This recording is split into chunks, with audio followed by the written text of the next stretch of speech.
নমস্কার, বিনয় Ghosh. Welcome to my এডুকেশনের channel.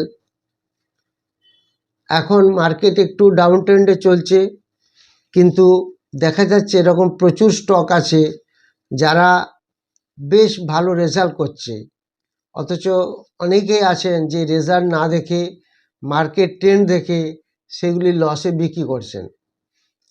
লসে বিক্রি করবেন না। আপনাদের এই যে রেজাল্ট আসছে, আমরা এখানে মোটামুটিভাবে 4-5 দিনের রেজাল্ট আপনাদের যা বেরিয়েছে, এই 14, 15, 16, 17 জানুয়ারি, এই 4 দিনের রেজাল্টের মধ্যে আমি 5-6টি স্টক মেনলি যেগুলি ভালো সেগুলি দেখাবো। তার সাথে সাথে আরও কয়েকটি স্টক কি সুন্দরভাবে রেজাল্ট এসেছে সেগুলি যদি আপনারা দেখেন তাহলে বুঝতে পারবেন যে আমাদের প্রত্যেক কোয়ার্টারলি রেজাল্ট দেখা উচিত। এই কারণে দেখা উচিত যে যেহেতু পার্টিকুলার স্টক বা কোম্পানি ভালো রেজাল্ট করছে, হয়তো আপাতত দৃষ্টিতে আপনাদের সেটা হয়তো নিচে চলছে যা স্টক হোল্ডিং আছে পোর্টফোলিওতে, কিন্তু এইগুলো দেখে বিচার করে তারপরে ছাড়বেন, আদারওয়াইজ এটা বোকামো হতে পারে। সেই জন্য প্যানিক না করে ভিডিওতে দেখবেন অনেকেই বলছে ক্র্যাশ ক্র্যাশ ক্র্যাশ। তো ভিডিওতে বলা ক্র্যাশ আর মার্কেটে ক্র্যাশ হওয়ার মধ্যে তফাৎ আছে। তো যাই হোক না কেন, যেহেতু স্টকটা আমার নিজের পয়সা দিয়ে কেনা, সেই জন্য আপনারা এগুলিকে ভালো করে শিখুন, জেনে নিন, বুঝে নিন। কোনোভাবেই প্যানিক হয়ে স্টক সেল করবেন না লসে। মার্কেট ভালো মন্দ থাকবেই, তার মধ্যেই আমি যে কটি স্টক দেখাবো আজকে দেখবেন প্রত্যেকটি স্টক এত সুন্দর রেজাল্ট করেছে। হ্যাঁ, তাহলে কি খারাপ রেজাল্টেরও স্টক নেই? প্রচুর আছে কোম্পানি, কিন্তু কিভাবে দেখব, সেগুলো কিভাবে ডায়াগনোসিস করব, সেগুলো আপনাদের সঙ্গে একটু শেয়ার করব। তো প্রথমে আপনাদের যেটা দেখাবো সেটা হচ্ছে যে এগুলি আপনাদেরকেও শিখে নিতে হবে, যে শুধু স্টকটা কিনে নিলাম বা কেউ বললো স্টকটা ভালো সেটা থেকে কিনলাম তা নয়। ফান্ডামেন্টালি সেটাকে ফলো করতে হবে, বা যখন কোয়ার্টারলি রেজাল্ট আসছে সেই কোয়ার্টারলি রেজাল্ট প্রত্যেককে ফলো করতে হবে, যে স্টকটার ইপিএস বাড়ছে কিনা, ইবিআইটিডিএ বাড়ছে কিনা, সেলস বাড়ছে কিনা, এগুলি আমাদের প্রত্যেকের দেখা উচিত। বিশেষ করে যে স্টকগুলো পোর্টফোলিও অন্তত আছে, নেট প্রফিট বাড়লো কিনা এগুলি অবশ্যই দেখুন, দেখে স্টাডি করুন। আজকে আমরা এখানে যা যা দেখতে পাচ্ছি সেটা প্রথমে যেটা দেখাচ্ছি পিএনবি গিল্ডস, এই স্টকটার নাম সবাই জানেন। এখানে আমরা দেখতে পাচ্ছি এখানে একটা ইয়ার অন ইয়ার ডিসেম্বর 2025-এর রেজাল্ট, সেপ্টেম্বর 2025, ডিসেম্বর 2024-এর রেজাল্ট, এগুলো আমরা এখান থেকে দেখতে পাচ্ছি। সেটা যদি আমরা একটু একটু করে কম্প্যারিজন করি, তাহলে প্রথমে দেওয়া আছে সেলস আমরা কি দেখতে পাচ্ছি, ডিসেম্বর 2024-এ 362 থেকে সেপ্টেম্বর 2025-এ 443 হয়ে গেল। এটা দেখেই বুঝতে পারছেন চারটা।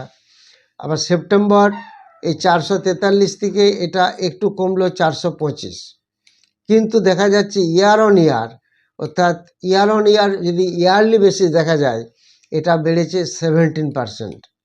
Similarly EBITDA, earned before interest tax depreciation, সেটা বেড়েছে 30% ইয়ার অন ইয়ার। আবার আমরা যদি এখান থেকে দেখে নিই, ডিসেম্বরে 2024-এ যা ছিল 303, তার থেকে সেপ্টেম্বর 2025-এ একটু কমেছে, এখান থেকে আবার অনেকটা বাড়লো 394। তো এটা ডিসেম্বর 2025-এর। সিমিলারলি নেট প্রফিট যদি আমরা দেখি, নেট প্রফিট দেখতে পাচ্ছি 1600% বেড়েছে, 600% বেড়েছে। তো এটাও ঠিক তাই, আগে মাইনাসে ছিল পিএনবি গিল্ডস, নেট প্রফিট লসে ছিল কোম্পানি। দেখা যাচ্ছে ডিসেম্বর 2025-এ একটা ভালো পরিমাণ পজিটিভ এসেছে। এই কোম্পানিগুলি যখন কোনো কোম্পানি লস টু প্রফিটে কনভার্ট হয়ে যায়, তখন কিন্তু একটা ভালো মুভমেন্ট পাওয়া যায়, এটা একটু খেয়াল রাখবেন। তো আলটিমেটলি যেহেতু প্রফিট বেড়েছে, ইপিএসও এর হয়ে গেল 634% বেড়ে গেল, মাইনাস থেকে প্লাসে ঢুকেছে, এটা 634% বেড়ে গেল। এটা আমি যেটা দেখালাম পিএনবি গিল্ডসে। এরকম এখানে 13টি কোম্পানির রেজাল্ট দেওয়া আছে, পরপর আমি আপনাদের দেখাচ্ছি। এই 13টি কোম্পানির রেজাল্ট দেখলে আপনারা বুঝতে পারবেন। পিএনবি গিল্ডসের পরে আছে এইচডিএফসি ব্যাঙ্ক। এইচডিএফসি ব্যাঙ্কে যেটা আমরা দেখতে পাচ্ছি, এইচডিএফসি ব্যাংকের ডিসেম্বর 2024, সেপ্টেম্বর 2025 এবং ডিসেম্বর 2025 এবং ইয়ার অন ইয়ার তার রেজাল্ট। ফার্স্ট সেলস দেখাচ্ছে যে 2% ইয়ার অন ইয়ার সেলস বেড়েছে, ইবিআইটি ডিএটা 25% কমেছে, নেট প্রফিট 12% বেড়েছে, ইপিএস 12% বেড়েছে। তো এইখানে এই যে স্ট্যাটিস্টিক্সগুলি দেওয়া আছে এগুলি যদি আপনারা দেখেন যে এই যে এইচডিএফসি ব্যাংকের সেলস যে বাড়লো ডিসেম্বর 2024 টু সেপ্টেম্বর 2025 কীরকম হয়েছে, 85,040 কোটি টাকা থেকে 86,994 কোটি টাকা এটা বাড়লো।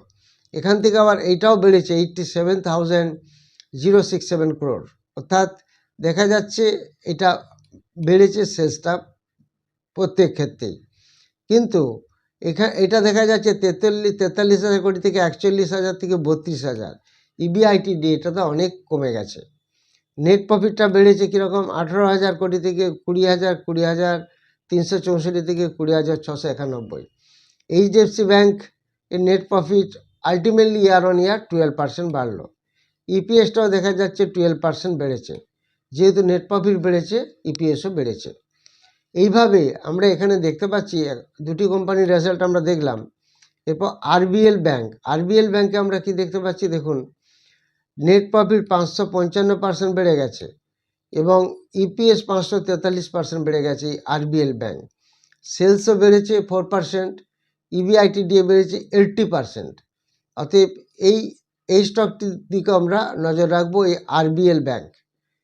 এরপরে আমরা যে স্টকটি দেখতে পাচ্ছি সেটা হচ্ছে এলটি ফিনান্সের একটু গ্রেডিং কম দিয়েছে মর্গান স্ট্যানলে, কিন্তু এখানে এলটি ফিনান্সের রেজাল্ট কিন্তু দেখা যাচ্ছে এলটি ফিনান্স যদিও কিছুটা বেশ পড়ে গেছে, সেলস 12% বেড়েছে এবং ইবিআইটিডিএ 15% বেড়েছে এবং তার সাথে সাথে নেট প্রফিট 21% বেড়েছে, ইপিএস 18% বেড়েছে।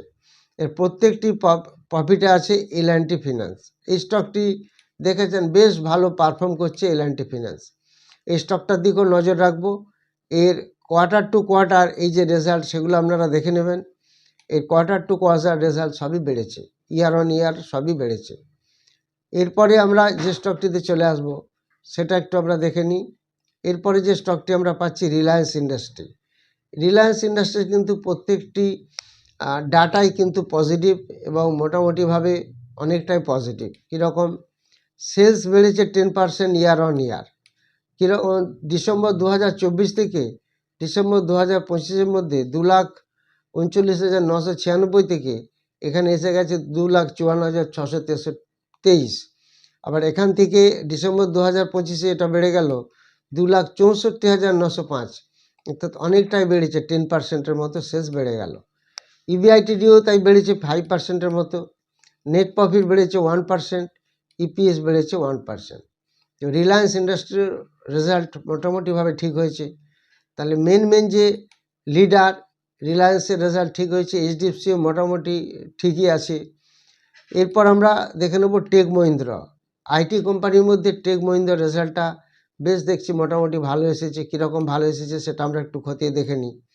টেক মহিন্দ্রার রেজাল্ট, সেলস 8% বেড়েছে, ইবিআইটিডিএ 31% বেড়েছে, নেট প্রফিট বেড়েছে 33%, ইপিএস বেড়েছে 14%। এই টেক মহিন্দ্রা এই স্টকটিও আমরা খেয়াল রাখবো। টেক মহিন্দ্রা ভালো আইটির মধ্যে একটা ভালো পারফরমেন্স দেয়।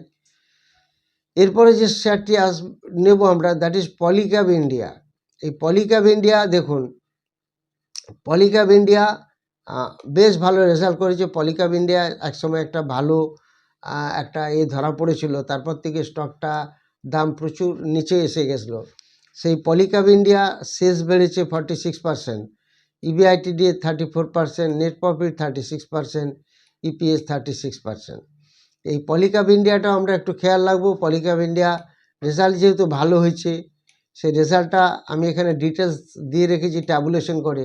আপনারা নিজেরা একটু কোয়ার্টার টু কোয়ার্টার রেজাল্টগুলো একটু ফলো করে নেবেন। এরপরে আসছে সেন্ট্রাল ব্যাংক, একটি ছোট্ট ব্যাংক। সেই সেন্ট্রাল ব্যাংকেরও রেজাল্ট বেশ ভালো হয়েছে। মোটামুটিভাবে সেলস বেড়েছে 6%, ইবিআইটি 1%, নেট প্রফিট 31%, ইপিএস 26%, বেশ অনেকটাই বেড়েছে। এখনও অবধি সেন্ট্রাল ব্যাংক অতটা মুভমেন্ট করেনি, 38 টাকার কাছাকাছি দাম চলছে এই স্টকটি। এরপরে যে স্টকটি আমরা দেখব সেই স্টকটির নাম হচ্ছে সাউথ ইন্ডিয়ান ব্যাংক। এটা দেখেছেন যখন রাইট ইস্যু এসেছিল একটা সময়, সাউথ ইন্ডিয়ান ব্যাংক 32 টাকা থেকে স্ট্রেট ধীরে ধীরে পড়তে 21-22 টাকায় চলে এসেছিল এই সাউথ ইন্ডিয়ান ব্যাংক। এখন যারা 21-22 টাকায় যারা পেয়েছিলেন বা কিনতে পেরেছিলেন আফটার রাইট ইস্যু, সেই শেয়ারটা এখন দাম চলছে কত? সেই শেয়ারটার দাম চলছে এখন 44 রুপিস এই সাউথ ইন্ডিয়ান ব্যাংক। তাহলে দেখুন, আমরা এটা খুব বেশি দিন হবে না, হয়তো 5-6 মাস এরকম একটা হবে, দেখে নেবেন সেটা। এই সাউথ ইন্ডিয়ান ব্যাংক নিয়ে আমার কাছে প্রচুর প্রশ্ন এসেছিল যে এই স্টকটা এত পড়ে গেল কেন। এত পড়ে গেল ঠিকই, সেটা 32 থেকে 21 এসে গেল, কিন্তু দেখুন বাড়ার সময়টা দেখুন, সাউথ ইন্ডিয়ান ব্যাংক এই কমাসের মধ্যেই প্রায় ডবল হয়ে গেল, এখন প্রাইস চলছে 44 রুপিস। তো ব্যাংকিং শেয়ারগুলো এখন একটু ভালো পজিটিভ মুভমেন্টে আছে। সাউথ ইন্ডিয়ান ব্যাংক, এটারও রেজাল্ট সেলস বেড়েছে 6%। তাহলে আলটিমেটলি কী দেখা গেল, যারা তখন ভয়ে সাউথ ইন্ডিয়ান ব্যাংক বিক্রি করে দিয়েছে তারা এখন পস্তাচ্ছে। অতএব কোনো স্টককে বিক্রি করার আগে সেটাকে সবসময় 10 বার ভাবতে হবে। কখনোই লস বুক করবেন না, তার আগে সব অ্যানালিসিস করবেন, বিশেষ করে fundamental analysis, quarter to quarter result কী হচ্ছে, এগুলোকে সবসময় একটা অ্যানালিসিস করতেই হবে। ইবিআইটি ডিএটাও বেড়েছে সাউথ ইন্ডিয়ান ব্যাংকের 6%, নেট প্রফিট বেড়েছে 9%, ইপিএস বেড়েছে 9%। তাহলে এই স্টকটা এই কয়েক মাসের মধ্যে ডবল হয়ে গেল। তাহলে এই ধরনের স্টক আপনারা খেয়াল রাখুন, ছোট ছোট স্টক অথচ কম মাসের মধ্যে ডবল রিটার্ন দিয়ে দিচ্ছে। ওয়ারি রিনিউয়েবল এনার্জি, এই স্টকটি অনেক পড়ে গেছিলো, এখন দেখুন এই স্টকটির রেজাল্ট, এখন তো দাম চলছে 941 টাকার মতো, এরও সেলস বেড়েছে 136%, EBIT DA 121%, net profit 125%, EPS 125%। ওয়ারি রিনিউয়েবল এই স্টকটা ভালো রেজাল্ট করেছে। কোয়ার্টার টু কোয়ার্টার রেজাল্টগুলো আপনারা একটু ফলো করে নেবেন, নাহলে অনেক সময় লেগে যাবে বলতে। আমি এখানে ট্যাবুলেশন আকারে দিয়ে দিয়েছি, আপনারা সেটা দেখে নেবেন। এরপর চলে আসি ইনফোসিস। ইনফোসিসের রেজাল্টটা যদি আমরা দেখি, ইনফোসিসের রেজাল্ট দেখতে পাচ্ছি আমরা, ইনফোসিসের সমস্ত রেজাল্টগুলি ভালো হয়েছে। ইনফোসিস এই স্টকটির সেলস বাড়িয়ে দিয়েছে 9%, অথচ সেইভাবে আগের দিন ইনফোসিস খুব ভালো বেড়েছে, আমরা যদি সেইভাবে চিন্তা করি, আইটি কিন্তু পারফর্ম করতে পারেনি, আইটি কিন্তু অনেক নিচে আছে, আপনারা একটু দেখে নেবেন অ্যানালিসিস করে। ইবিআইটি ডি ইনফোসিসের বেড়েছে 5%, নেট প্রফিট বেড়েছে 11% এবং ইপিএস বেড়েছে, ইপিএস যা ছিল তাই আছে প্রায়, হ্যাঁ, তো একই রকম আছে, একটু সামান্য মাইনাস দেখাচ্ছে। ইয়ার অন ইয়ার এটা কিন্তু সেমই আছে, এটা আমরা ইয়ার অন ইয়ার দেখছি তো সেই জন্য সেম আছে। তো যাই হোক, ইনফোসিসও মোটামুটিভাবে রেজাল্ট ভালোই করেছে। এরপরে চলে আসবো এমআরপিএল। এই স্টকটার দিকে দেখুন, এমআরপিএল এখনও অবধি যা আছে এমআরপিএল খুব ভালো রেজাল্ট করেছে। যেখানে এমআরপিএলের দাম আছে এখন 151, সেই হিসাবে স্টকটা কিন্তু চিপি আছে। এই রেজাল্ট এমআরপিএলে দেখুন 13% ইয়ার অন ইয়ার সেলস বেড়েছে, 170% বেড়েছে EBIT DA year on year, net profit বেড়েছে 369%, ইপিএস বেড়েছে 370%। তাহলে এমআরপিএল একটা ছোট স্টক, অথচ বেশ ভালো রেজাল্ট হয়েছে, এই শেয়ারটার দিকেও আমরা একটু নজর রাখবো। এরপরে Indian Overseas bank. Indian Overseas bank যদি আমরা দেখি, ইন্ডিয়ান ওভারসিজ ব্যাংকের রেজাল্টও সব পজিটিভ। দেখুন Indian Overseas Bank sales year on year 15% বেড়েছে, ইবিআইটি ডি 11% বেড়েছে, নেট প্রফিট 56% বেড়েছে, ইপিএস 54% বেড়েছে। এই একটি ছোট স্টক, 36 টাকা দাম, এটার দিকেও আমরা একটু খেয়াল রাখতে পারি বা নজর রাখতে পারি। অতএব যেমনভাবে সাউথ ইন্ডিয়ান ব্যাংক বেড়ে গেছিলো, হতে পারে আগামী দিনে এই স্টকগুলো সেভাবে একটা পারফর্ম করতে পারে, এখনও সেইভাবে শুরু করেনি পারফরমেন্স, কিন্তু রেজাল্ট ভালো। যাক, এখানে যে 13টি স্টক নিয়ে আমি আলোচনা করলাম সেগুলি একটি আমার রেকমেন্ডেশন নয়, এটার অ্যানালিসিস আপনাদের বোঝালাম। স্টকগুলির রেজাল্ট সব আসতে চলেছে, এই 3 দিন যে লাস্ট রেজাল্ট হাতে আমরা পেয়েছি তার মধ্যে বেশ ভালো রেজাল্ট যাদের হয়েছে সেগুলি আমরা বললাম। এর মধ্যে আমি 5টি স্টককে বেছে নেব। সেই 5টি স্টক কি হতে পারে সেটা আপনাদের উপর ছেড়ে দিচ্ছি, সেটা আপনারা সিরিয়ালি কমেন্ট সেকশনে কমেন্ট করে জানাবেন। এই 13টি স্টকের মধ্যে 5টি স্টক ভালো পরপর র্যাঙ্ক অনুযায়ী কোনটা হতে পারে সেটা আমি দেখে আপনাদের বলে দেবো, তার অ্যান্সারও দিয়ে দেবো। যারা ভিডিওটি নতুন দেখছেন তারা অবশ্যই সাবস্ক্রাইব করবেন, লাইক করবেন, শেয়ার করবেন। আপনারা প্রত্যেকেই জানেন 15 ফেব্রুয়ারি 3টি ব্যাচ শুরু হচ্ছে। একটা ফার্স্ট অফলাইন ব্যাচ 10টা থেকে 11:30 এবং আরেকটি ক্লাস শুরু হবে, তারপরে আরও 1.5 ঘন্টা 15 মিনিট ব্রেক থাকবে। তারপরে দুপুরে শুরু হবে একটা ক্রিপ্টোকারেন্সির ব্যাচ। দেখতে পাচ্ছেন আজকেও ক্রিপ্টোকারেন্সি চলছে, তার চার্ট আপনাদের পাশেই রাখা আছে, ক্রিপ্টোকারেন্সি অ্যান্ড ফরেক্স। তো এরপরে রাত্রিবেলা একটি শুরু হচ্ছে অনলাইন ব্যাচ রাত্রি 8টা থেকে 10টা, এবং 3টে ব্যাচ শুরু হবে। যারা ইন্টারেস্টেড তারা হোয়াটসঅ্যাপে যোগাযোগ করবেন। সেখানে শেখানো হচ্ছে ফান্ডামেন্টাল অ্যানালিসিস, টেকনিক্যাল অ্যানালিসিস, তারপরে চার্ট প্যাটার্ন, ক্যান্ডেলস কিভাবে দেখবেন, কিভাবে প্যাটার্ন তৈরি হচ্ছে, কিভাবে প্রাইস অ্যাকশন হচ্ছে, এবং তার সাথে সাথে স্টক সিলেকশন ফর্মুলা। 6000 কোম্পানি আছে, তার মধ্যে কোন কোম্পানি আজকে আপনি কাজ করে প্রফিট করতে পারবেন ইন্ট্রাডেতে, সেরকম স্টক সিলেকশন ফর্মুলা শেখানো হয় ইন্ট্রাডের জন্য, সুইংয়ের জন্য এবং ফিউচার অপশানের জন্য। এরকম কোর্সে যারা ইন্টারেস্টেড তারা অবশ্যই হোয়াটসঅ্যাপে যোগাযোগ করবেন। Thank you very much for watching the video.